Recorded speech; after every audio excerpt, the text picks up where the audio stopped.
Welcome back. In this episode, we're gonna dig through the locust pile and start getting that cleaned up so we can find our king planks and covering boards and start getting framing in for the housetop here and get that put together. And next weekend is our open house, so it'll be May 7th and 8th. And if you plan on attending, please stay tuned at the end of this video. There's gonna be a bunch of information about the open house and where to park and what to expect and all that fun jazz so that we can make this shebang as smooth and enjoyable for everyone as we possibly can. So if you're going to attend, please check that out at the end of the video. Otherwise, we hope to see you at the live that we're going to do for both days, and enjoy our normal episode.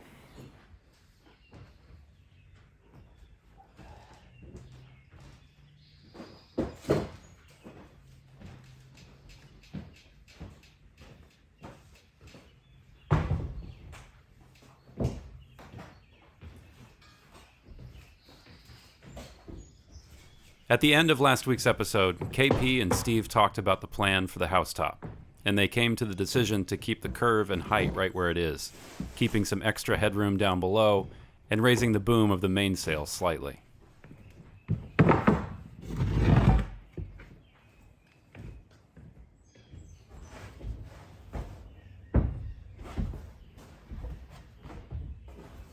This episode is largely spent going through the locust pile.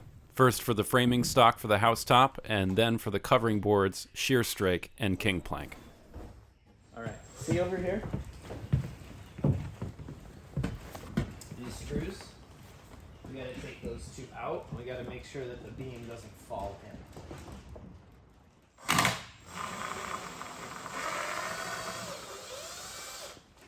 right, and just hang on to that. I'll go to the other side. All right, can you take that? Yep. Is this just a mock-up? Yeah, those were, basically a mock-up. And now I'm going to use those for patterns because I think we're going to keep that arch.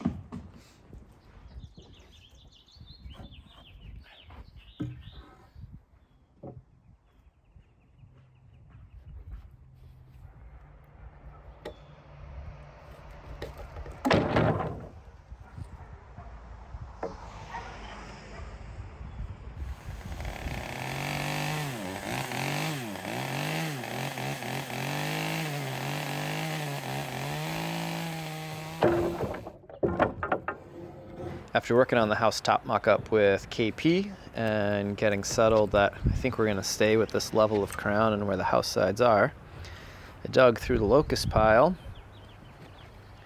and there should hopefully be enough material in here to do the framing for the housetop. So we need some pieces that run fore and aft along the house, and we obviously need the very curved ones that go port to starboard. After digging through the locust pile, these are our most likely candidates. It's time to get these roughs on to size and stuff through the thickness planer and see what we got.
Most of my experience building boats has been at boat yards, where you figure out roughly the amount of lumber you need, write it on a list, and it gets ordered from the lumber yard. 8-quarter, 4-quarter, dimensional lumber. Using lumber that has been sawmilled out in the back 40 is a whole different can of worms. I'm not complaining. I'm super into this machine that was built in 1890, I think, and is run by this old Chrysler truck engine that Grandpa helped restore. Like, super into it. However, we'll just run the lumber through the planer and make some boards. To me, it's like, we'll run it through a couple times and make some shavings. Well, it's different in this project. So it takes days. It takes days to go through the locust pile or the oak pile or the cedar pile, name your pile, and make it into lumber. And it takes a long time. And I didn't appreciate it. And it's really amazing to see what starts as a board and ends as a little board and a whole lot of, these aren't wood shavings, these are chips. And that's just the first step. So it's been interesting.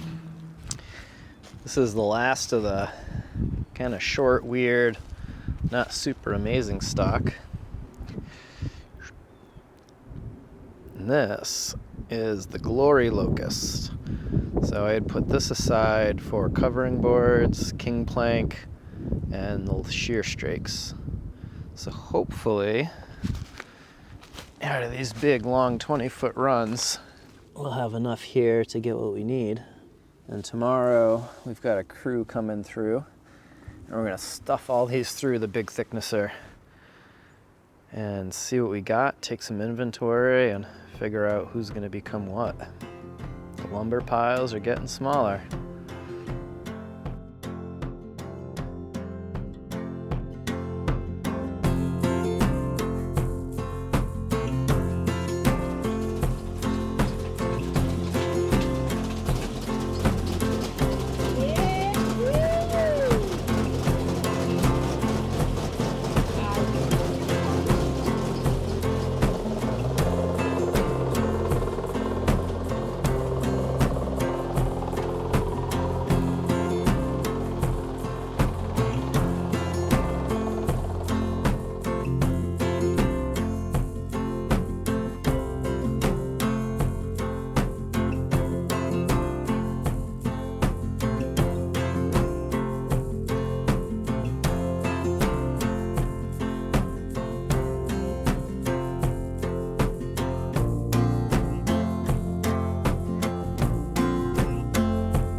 I want to give a huge thanks to the folks who came out and helped us plane this locust pile down to what we have now. Some of these boards before we put through that planer were well over 200 pounds. It took 4 of us to carry one, and each board probably went through 3 or 4 times to get to the thickness we have now. These boards are still huge. So after 6 or 7 of us spent an entire day running these locust boards through the huge planer, we were completely exhausted. We have a lot of lumber here, but a lot of it is still not usable. A lot of it has checks in it, so we have to work around those. We have some pith in the middle here, so that's not usable. So we have to be super careful at this point to pick out the pieces we need, make sure we have enough for future uses like covering boards and king planks. Yeah, this could potentially be planks, or this could also be the rest, potentially the rest of the tow rail covering Tow board rail, stock. rub rail. Give it a flip. There's what it looks like. Oh, it's got some good potential. Yeah, like 2/3 of it. Yeah, and for some of the sweeps on the deck, that's all you're really gonna get. We're gonna have to scarf up some True. pieces. Yep. There's a lot of shape.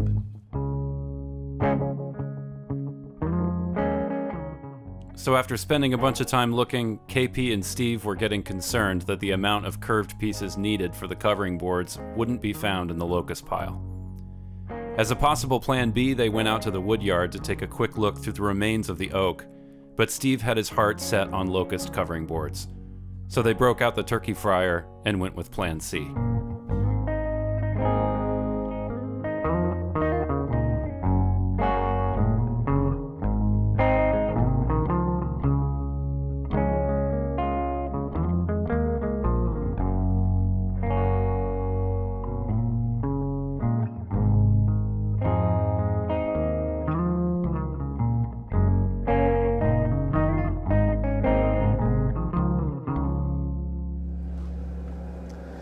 I didn't think we'd be steaming today. It was not on my initial plan. Surprise! Nope. After going through a lot of black locust, I thought we had what we needed. But there's just nothing with enough of a curve that we need That's for clear covering enough. boards. Yeah. Didn't really think about it, but after having mostly built a boat, a transom in so many ways would be so much easier. The planking just runs out at the stern, you cut it off, no rabbit to fight it into, no real twist to deal with. Yeah, And my then, brain was thinking, no problem, we have plenty of stock out there. Covering boards would be the Oh, I same way. forgot about the stern curve, the Yep. double ender.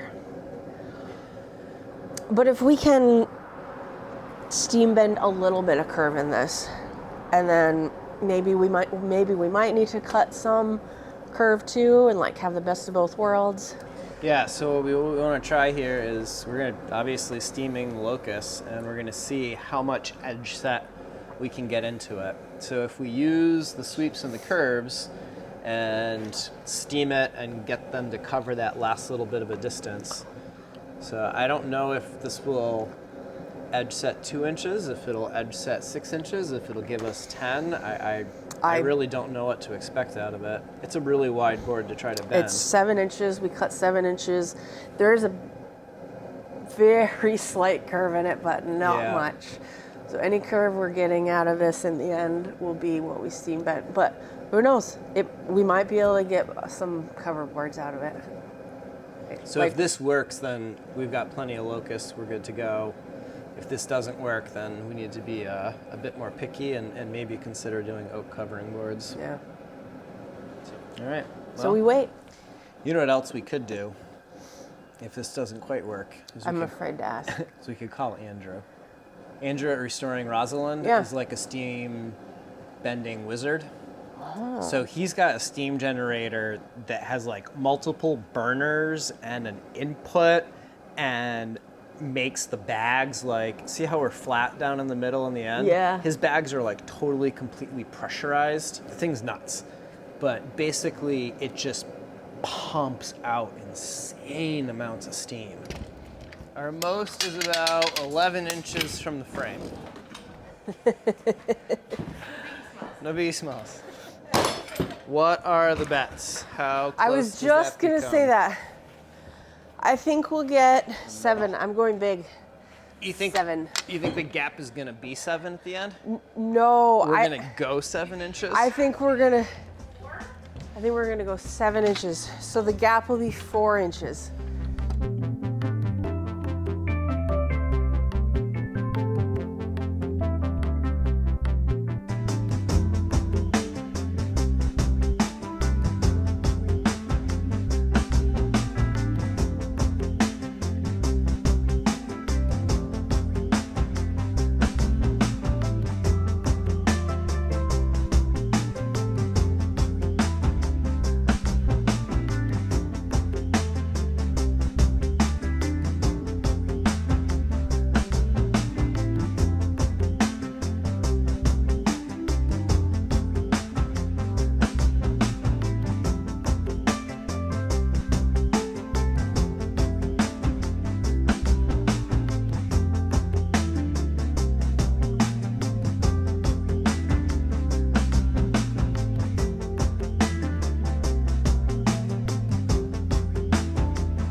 covered a lot of ground. We have moved it. There's a 4-inch gap. I think you win, What was Casey. my prediction? I hate bragging that I'm right, but I think my prediction was right. What a jerk.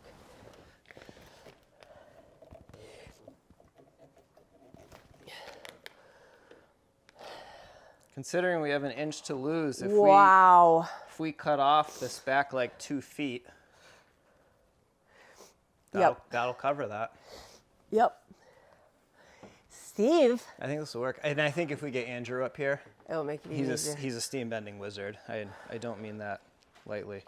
I think if he comes with his steam generator, I mean, a little bit quicker on the clamps and a little more steamed, and I think we totally would be there. I'm interested to see how much it springs back, Sure. but I mean, we're an inch and a half off. yeah, it's not bad from 11. You're right. We split the difference. We both win. Hey. Hey. I think this will work. Woo, woo. Nice.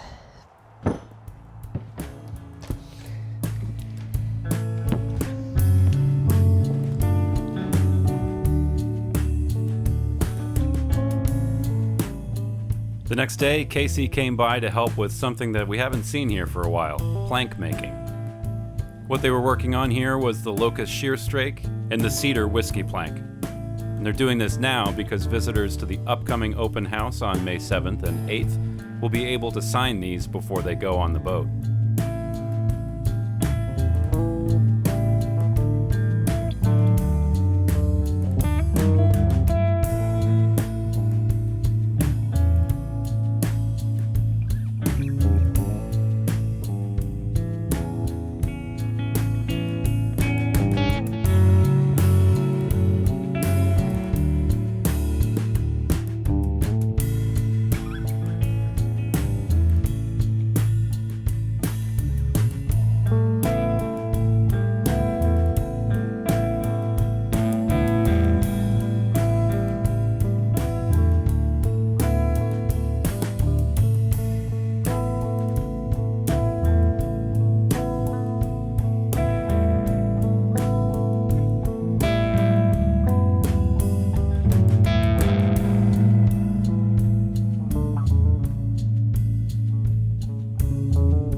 Well, what do you think? Lunchtime?